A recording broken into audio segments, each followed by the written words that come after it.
ಈಗ 13ನೇ ಶ್ಲೋಕ.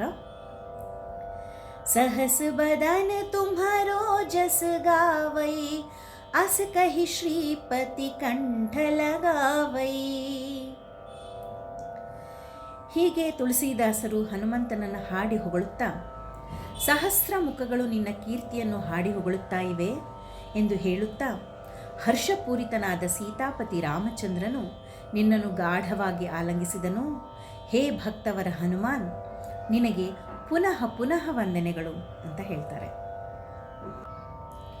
14ನೇ ಶ್ಲೋಕ. ಸನಕಾದಿಕ ಬ್ರಹ್ಮಾದಿ ಮುನೀಸಾ ನಾರದ ಸಾರದ ಸಹಿತ ಅಹೀಸಾ. ಮುಂದುವರೆದು ಶ್ರೀ ತುಳಸಿದಾಸರು ಹೇಳ್ತಾರೆ, ನಾರದ ಮಹರ್ಷಿಗಳು, ಸನಕಾದಿ ಮುನಿಗಳು, ಆದಿಶೇಷ, ಬ್ರಹ್ಮ ಮತ್ತು ಶಾರದಾ ದೇವಿ ಸಹಿತ ನಿನ್ನ ಗುಣಗಳನ್ನು ಹಾಡಿ ಹೊಗಳುವರು. ಎಲೈ ಆಂಜನೇಯನೇ, ನಿನಗೆ ನಮಸ್ಕಾರಗಳು. 15ನೇ ಶ್ಲೋಕ ಹೀಗಿದೆ.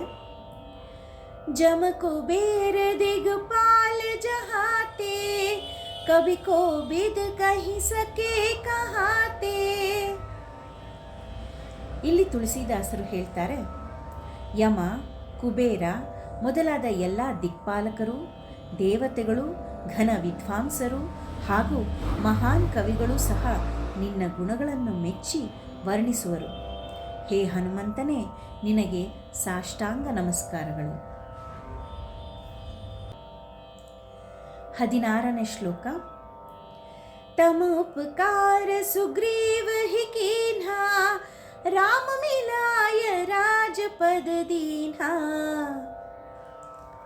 ಇದರ ಅರ್ಥ, ರಾಜ್ಯವನ್ನು ಕಳೆದುಕೊಂಡು ಗಿರಿ ಶಿಖರಗಳಲ್ಲಿ ವಾಸಿಸುತ್ತಿದ್ದ ಸುಗ್ರೀವನಿಗೆ ಶ್ರೀರಾಮನೊಡನೆ ಮಧುರ ಮಿಲನ ಮಾಡಿಸಿ ಅವನಿಗೆ ಪುನಃ ರಾಜ್ಯವನ್ನು ಕೊಡಿಸಿ ಮಹದುಪಕಾರ ಮಾಡಿದ ಪವನಕುಮಾರನೇ, ನಿನಗೆ ನನ್ನ ನಮನಗಳು.